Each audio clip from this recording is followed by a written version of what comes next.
আসসালামু আলাইকুম। দেশ ও দেশের বাইরে থেকে যারা ভিডিওটি দেখতেছেন সবাইকে আন্তরিক শুভেচ্ছা ও অভিনন্দন। বন্ধুরা, আবারও চলে এলাম হবিগঞ্জ জেলার সোনারগাঁও থানায় অবস্থিত মুরারবন দরবার শরীফে। আজকে আপনাদেরকে পরিচয় করিয়ে দেব হজরত সৈয়দ ইলিয়াস কুতুবুল রহমতুল্লাহ আলাইহির মাজার শরীফ।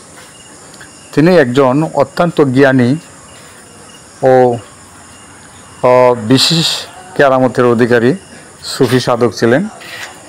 ওনার মাজার শরীফ মোরারবন্দে হজরত সৈয়দ শাহ নাসিরউদ্দিন সেপাহসালার এবং হজরত সৈয়দ শাহ বন্দেগী রহমতুল্লাহ আলাইহির মাজার শরীফের পাশেই ওনার মাজার অবস্থিত।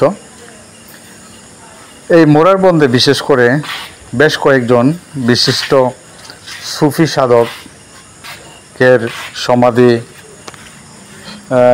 রয়েছে বা মাজার শরীফ রয়েছে। এখানে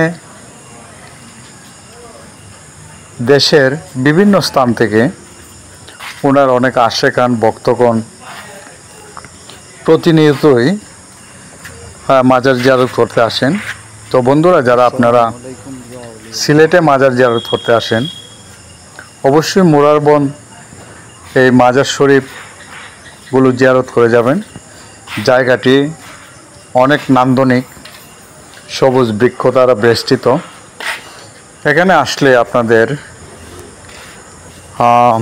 যে মনের যে একটা বাসনা বা আধ্যাত্মিক একটা প্রশান্তি, আত্মার যে প্রশান্তি, সেটা অনেকটা পাওয়া যায় এদের সুফি সাধকদের সান্নিধ্যে এলে। এখানে মাজার জিয়ারত করতে পারেন এসে। আর বিশেষ করে মাজার জিয়ারত করতে আসবেন যারা, তাদের কাছে অনুরোধ, অনেকেই ভুলবশত বা না বুঝে মাজারে সেজদা করে থাকেন। তো মাজারে সেজদা করা ইসলামিক দৃষ্টিতে একটি অপরাধমূলক কাজ। যারা মাজারে আসবেন অবশ্যই মাজারের সেজদা থেকে বিরত থাকবেন, মাজার জিয়ারত করবেন। মাজার জিয়ারত করা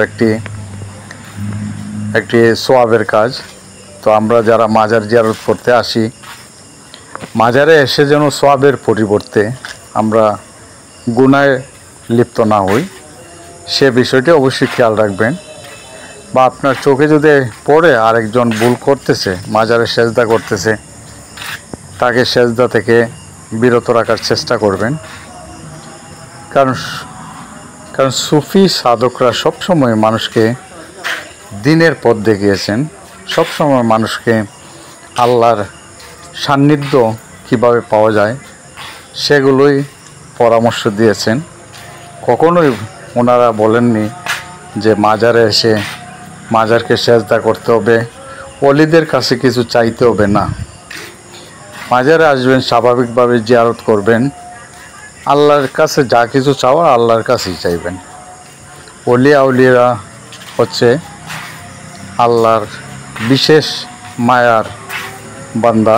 ওনাদের মাজারে এসে হয়তো আল্লাহর কাছে কিছু চাইলে